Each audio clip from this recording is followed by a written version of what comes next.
오늘은 우리 교회가 종료주일로 지킵니다.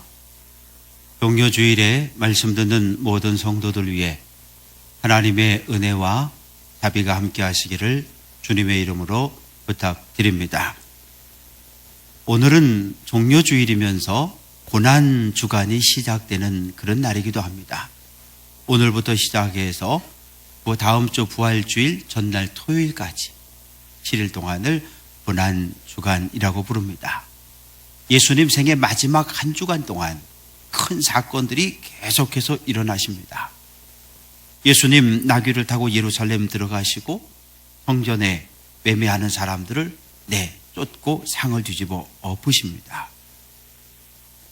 제자들과 성만찬을 나누시고 겟세마네 동산에 올라가서 기도하셨는데 땀이 땅에 떨어지는데 핏빛으로 그렇게 떨어졌다 할 정도로 간절한 기도를 드리십니다.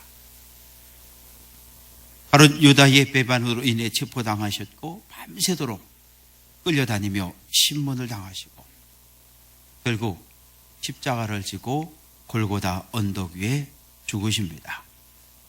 그리고 예수님의 시신이 급하게 장사되어지는 것까지 이게 모두가 다 한 주간에 일어났던 사건들입니다. 오늘 예수님은 지금 여리고에 계십니다. 여리고에서 말씀을 전하신 후에 이제 제자들과 함께 예루살렘을 향해서 출발을 하십니다. 그런데 이 여리고에서 예루살렘까지는 35km 정도입니다. 여리고는 이 바다 표면에서부터 250m 아래에 있는 그런 성읍이고, 반대로 예루살렘은 바다 수면 해발부터 시작해서 이 800m 위에 있는 높은 산입니다.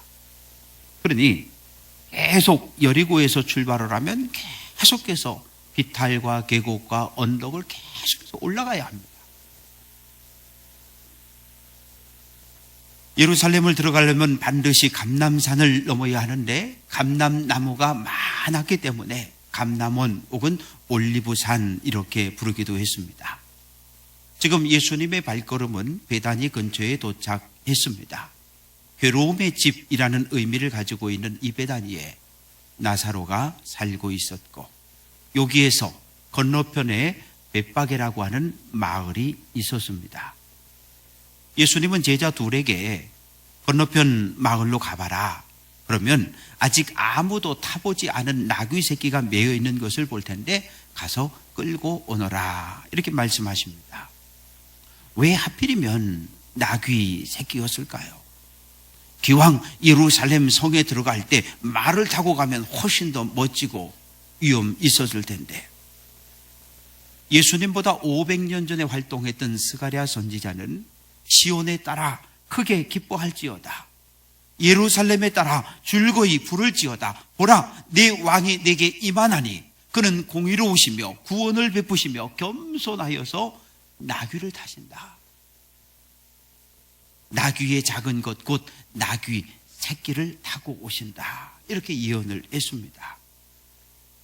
스가랴는 메시아가 나귀 새끼를 타고 평화의 왕으로 예루살렘 성으로 들어오실 것을 예언했는데, 이 예언이 예수님을 통해서 성취되어집니다. 나귀는 예수님의 탄생과 밀접한 관계가 있습니다. 로마 황제 아구스토가 천하로 다 호적하라 이런 명령을 내렸기 때문에 요셉은 임신한 마리아를 나귀에 태우고 그리고 줄을 잡고 베들레헴까지 걸어왔습니다. 마리아의 태중에 있던 예수를 등에 태웠던 짐승이 바로 나귀입니다.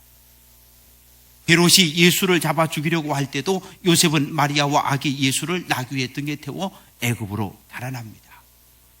이처럼 예수님 탄생의 한 부분을 차지했던 나귀는 이제 예수님의 마지막 사역, 즉 죽음의 길을 향해 걸어가시는 예수님을 등에 태우는 영광을 얻게 됩니다. 이 나귀라고 하는 짐승은 고집이 세고 대단히 미련한 짐승입니다. 말을 잘 안 들어요. 그런데 잘 훈련된 나귀는 충성되고 지혜로워서 오랜 세월 동안 사람을 태우기도 하고 짐을 나르는 그런 수단으로 이용을 해 왔습니다. 그래서 주인이 나귀를 사용하려면 먼저 나귀의 고집을 꺾습니다. 하나님의 일꾼으로 쓰임받는 우리들 역시 마찬가지입니다. 하나님 모세를 쓰십니다. 모세를 장군의 자리에서 목동의 자리로 낮춘 후에 그를 부르십니다.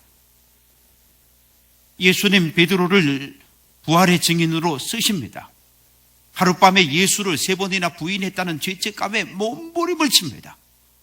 그런 이후에 베드로를 쓰십니다. 자신만만했던 바울, 다메섹을 향해 달려가던 그 바울의 눈을 감겨버리신 하나님, 절망과 좌절을 경험한 후에 이방인의 사도로 그를 세우십니다. 사랑하는 성도 여러분, 살아온 날들을 한번 뒤돌아보십시다. 우리의 삶에 고난이 있었고 고통스러운 그런 날들이 있었습니다. 지금 곰곰이 생각해 보면 나의 고집과 교만을 꺾으려는 하나님의 손길입니다. 고집과 교만, 자기 주장을 내려놓을 때 우리는 주님께 쓰임을 받습니다. 하나님은 연약한 사람, 무능한 사람은 일꾼으로 씁니다. 그러나 교만한 사람은 절대로 쓰지 않으십니다. 가보니까 나귀 새끼가 이렇게 매여 있습니다. 그런데 이 매여 있으면 일꾼으로 쓸 수가 없습니다. 일꾼이 되려면 오늘 나를 묶고 있는 모든 줄, 모든 매듭을 풀어야 합니다. 우리는 가정에 매여 있습니다. 직장에 매여 있습니다. 때로는 기가 막힌 감당할 수 없는 고통스러운 환경에 매여 살고 있습니다. 한가한 사람이 어디 있습니까? 여유 있는 사람이 어디 있습니까? 교회 일을 하고 싶은 사람이 얼마나 있습니까? 그저 다 편안하게 예수 믿고 편안하게 신앙생활 하고 싶어들 하십니다. 우리를 묶고 있는, 우리 자신을 묶고 있는 끈을 끊어야 합니다.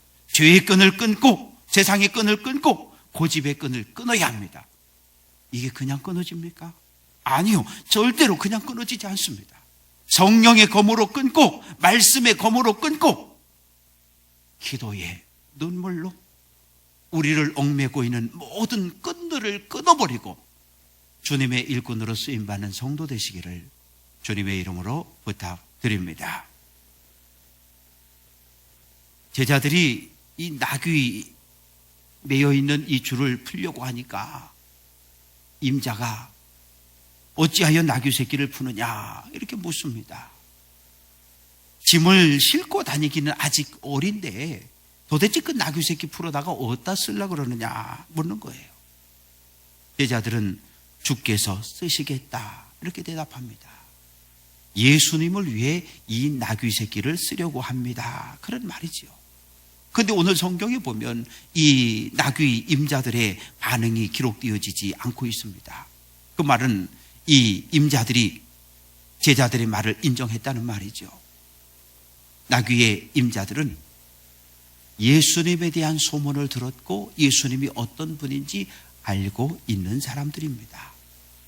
아직 아무도 타보지 않은 나귀 새끼를 타는 것, 이거 대단히 어려운 일이지요. 그러나 나귀 새끼 입장에서도 참으로 황당한 일입니다. 제자들의 손에 끌려서 갔더니 사람들이 자기 겉옷을 벗어 나귀 등에다 덮습니다. 제자들이 예수님을 나귀 등에 태워드립니다. 유대인들에게 겉옷은 대단히 중요합니다. 왜냐하면 생명을 보호해주는 역할을 하기 때문이지요. 이스라엘은 한낮에는 한 55도까지 올라갑니다. 그리고 저녁에는 한 15도, 20도까지 떨어져요. 하루의 일교차가 40도 정도 나기 때문에 저녁에 이불을 덮지 않고 그냥 밖에서 자다가는 생명을 잃어버리는, 얼어 죽는 경우가 생겼습니다. 그래서 반드시 이 겉옷을 이불처럼 덮고 자야 합니다. 또한 이 겉옷이라고 하는 것은 사회적 신분과 명예와 체면을 상징합니다. 예수님 우리의 왕이십니다. 왕 되신 예수님께 우리의 생명을 내어드리는 것, 이건 마땅한 일입니다. 예수님 앞에 예배하러 나오면서 사회적 신분, 명예 다 내려놓고 왔습니다. 교회 밖으로 나가보십시오. 사장님 소리 듣는 분들 얼마나 많습니까? 뭐 대장님 소리 듣는 분들도 있고 교수님, 선생님, 사회에 나가보면 다 이런저런 호칭으로 부름을 받습니다. 그러나 하나님을 예배하러 교회 안에 들어오면 모두가 어린 양이고 모두가 나귀 새끼입니다. 사장님의 체면을 가지고 예수님을 등에 태울 사람이 있습니까? 내가 대장인데, 내가 교수인데, 내가 선생인데, 그런 마음 자세를 가지고 예수님을 등에 태울 수 없습니다. 체면의 옷을 벗고 겸손함으로 낮아지시기를 부탁을 드립니다. 적어도 교회 안에 들어올 때, 하나님을 예배하고 하나님을 찬양할 때 사회적 지위, 명예, 체면 다 내려놓아야 합니다. 사람들이 외칩니다. 호산나, 호산나. 종려나무 가지를 막 흔들고 자기들의 겉옷을 벗어서 길에 쫙 펴니다. 얼마나 멋있었을까요? 겉옷을 바닥에 펼치는 이 행위는 왕에 대한 존경과 환영의 표현입니다. 연말이 되면 각종 MBC, KBS, SB 이런 데서 연말 시상 하잖아요. 그러면 그때 보면 그 시상장으로 들어가는 그 길에다가 붉은 카펫, 레드 카펫을 쫙 깔아놓습니다. 그리고 연예인들이 한 사람, 두 사람 들어오잖아요. 그러면 연예인들이 들어올 때마다 그 좌우에서 난리가 나잖아요. 막 손을 흔들고 꽃을 집어던지면서 연예인의 이름을 부르며 환호하지 않습니까? 바로 그런 모습입니다. 예수님을 등에 태운 것, 이건 기쁨이고 영광입니다. 그러나 시간이 흐를수록 점점점 힘들어지는 거예요. 땀이 비 오듯 흘러내리고 허리는 끊어질 듯 아프고 고통스럽습니다. 그러나 그러한 모든 고통도 예수님을 등에 태웠다고 하는 이 감동과 감격과는 전혀 비교할 수 없습니다. 이것은 하나님의 일을 충성스럽게 감당하는 사역자들만이 느낄 수 있는 감동이죠. 아니, 벳바게에 이 나귀 새끼 한 마리만 매어 있었겠습니까? 더 힘이 세고 큰 그런 나귀들도 많이 있었어요. 그런데 나 같은 나귀 새끼가 예수님께 쓰임을 받다니, 예수님을 등에 태울 수 있다니. 그런데 예수님께 선택받을 만한 특별한 조건이 있습니까? 아니, 없어요. 한마디로 은혜입니다. 사랑하는 성도 여러분, 이처럼 나귀 새끼 한 마리도 하나님의 일에 귀하게 쓰임을 받습니다. 하나님의 형상대로 창조되어진 우리는 나귀 새끼보다 더욱더 귀한 사람들입니다. 아무런 의미 없이 이 땅에 태어난 사람은 단 한 사람도 없어요. 모두가 하나님의 놀라운 계획과 사랑과 축복 속에 태어난 사람들입니다. 다만 내가 알지 못하는 것뿐이에요. 하나님이 내 인생의 주인임을 깨달아 하나님의 일꾼으로 쓰임받는 성도 되시기를 주님의 이름으로 부탁드립니다. 이미 감람산 내리막길에 가까이 오심에 예수님의 행렬이 감람산을 넘어서 이제 산 아래까지 내려왔습니다. 예수님 앞에, 예수님 옆에, 뒤에 많은 무리들이 따르고 있습니다. 갈릴리에서부터 예수님을 따라온 사람들이 있어요. 여리고에서 맹인이 눈은 뜨는 것을, 기적을 경험하고 따르는 사람들이 있습니다. 베다니에서 죽은 나사로가 살아난 것을 목격하고 따르는 사람도 있습니다. 그들은 한결같이 예수님을 정치적인 메시아로 알고 쫓습니다. 억지로 예수님을 임금으로 세우려고 합니다. 메시아로 오신 예수, 이분이 예루살렘 성 안으로 들어가기만 하면 로마 제국과 싸워 유대를 해방시킬 왕으로 그렇게 믿고 있습니다. 예수님은 그동안 스스로를 드러내지 않으셨어요. 그러나 이제는 온 인류를 구원할 메시아라고 하는 사실을 드러내십니다. 예수님을 향해 환호합니다. 호산나, 호산나, 다윗의 자손이여 찬송하리로다. 주의 이름으로 오시는 이여. 호산나, 구원을 베푸소서, 제발 구원하소서, 그런 뜻입니다. 사랑하는 성도 여러분, 예수님을 맞이하는, 환영하는 무리들의 마음은 어떠했을까요? 호산나, 구원해달라는 거예요. 절규입니다. 외침입니다. 제발 유대를, 제발 우리를 이 로마 제국의 억압과 통치로부터 해방시켜달라는 거예요. 그런데 나귀 새끼를 타고 오시는 예수님의 모습을 보니까 머리에 관을 쓴 왕도 아니고요, 투구 쓰고 갑옷 입고 칼을 든 장군의 모습도 아니고, 그저 어디서나 볼 수 있는 일반적인 서민의 옷을 입고 들어오시는 거예요. 그 모습을 보고 실망해서 예수님을 떠나가는 무리들이 생겨납니다. 그럼에도 불구하고 많은 무리들은 예수님에게 특별한 능력과 위엄을 보았습니다. 지난 3년 동안의 사역을 봤어요. 말씀을 전하는데 사람의 영혼들이, 사람의 마음들이 뒤흔드는 진리의 말씀이 선포되고 수많은 병자들이 치유되어집니다. 맹인이 눈을 뜹니다. 중풍병자가 걸어갑니다. 오병이어의 기적을 통해서 5,000명이 먹고 많이 남습니다.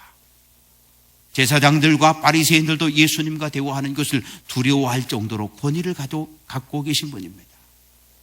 그런 예수님을 대방자로 알고 있습니다. 그래서 호산나, 제발 우리를 이 고통과 억압에서 구원해달라고 소리칩니다. 그러나 그들은 몰랐어요. 예수님이 지금 죽으려고, 십자가를 지고 죽으려고 예루살렘 성으로 들어온다는 사실. 군대의 힘이 아닌 스스로 십자가에 피 흘려 죽음으로 인류를 구원하려는 메시아라는 사실을 알지 못했습니다. 찬송하리로다 주의 이름으로 오시는 왕이여. 누가는 의도적으로 왕이여 라는 말을 사용합니다. 예수님은 하나님께 왕권을 위임받아 이 땅에 오신 분입니다. 하늘에는 평화요, 가장 높은 곳에는 영광이로다 라고 찬양합니다. 예수님 만왕의 왕이십니다. 예수님 우리의 왕이십니다. 예수님 이 땅의 왕이 되시면 하나님과 사람 사이의 평화가 회복되어집니다. 오랜 전쟁과 패배, 그리고 로마 제국의 통치에 지친 백성들, 샬롬, 평화가 회복되는 것을 간절히 소망합니다. 자신들의 꿈을 이루어줄 그런 메시아라고 알고 예수님을 환영하고 찬양합니다. 그런데 이 모습을 지켜보고 있던 바리새인들이 예수님께 말합니다. 선생이요, 당신의 제자들을 책망하소서. 책망한다는 말은 꾸짖다는 말이에요. 왜 꾸짖으라는 말일까요? 이 바리새인들은 예수님에 대해 나쁜 마음을 가지고 있습니다. 가만히 보니까 무리들이, 백성들이 예수님을 왕으로 환영하고 찬양하는 것을 보고 화가 났어요.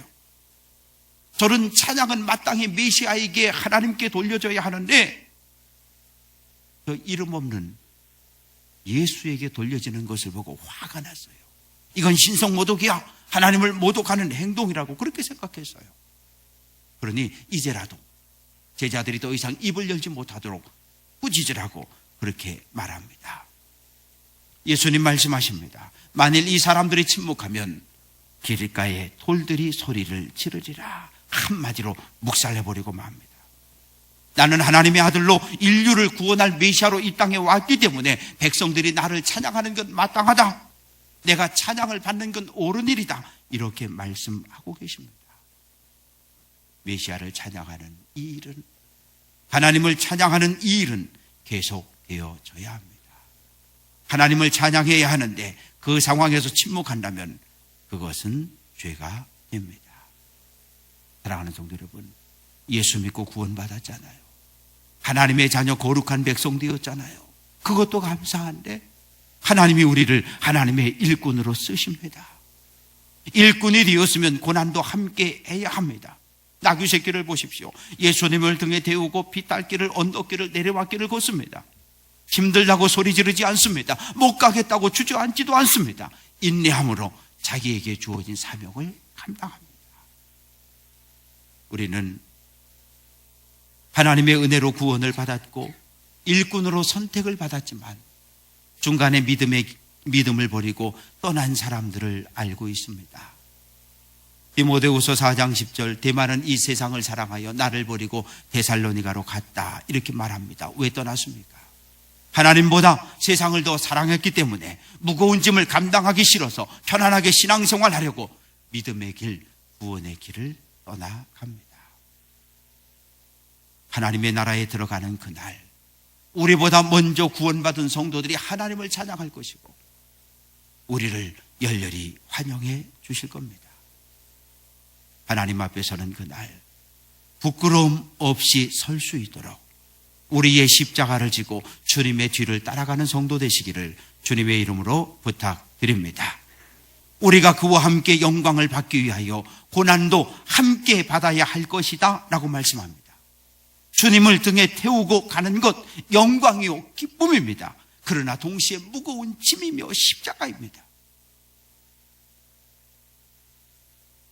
예수님 때문에 받은 고난의 흔적과 상처는 마지막 날 칭찬과 상급으로 되돌려집니다. 바울은 선언합니다. 이후로는 누구든지 나를 괴롭게 하지 말라. 내가 내 몸에 예수의 흔적을 지니고 있다고 선언합니다. 사랑하는 성도 여러분, 하나님은 우리를 부르셨습니다. 일꾼으로 부르기를 원하시고 일꾼으로 쓰기를 원하십니다. 오늘 나를 묶고 있는 죄의 줄을 끊어버리시기를 바랍니다. 과거에 실패했던 경험 끊어버리십시오. 오늘 하나님의 일을 하지 못하도록 내 발목을 잡고 있는 나를 방해하는 모든 줄들을 끊어버려야 합니다.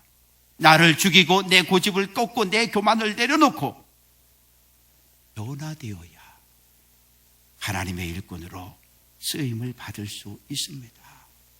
내가 죽어야 내 안에 예수 그리스도가 드러나고 내가 죽어야 하나님은 나를 일꾼으로 쓰시겠다고 말씀하십니다. 내 마음속에 자리 잡은 가시덤불과 엉겅퀴가 성령의 불로 불살라져야 하나님 나를 복음의 증인으로 보내겠다고 말씀하십니다.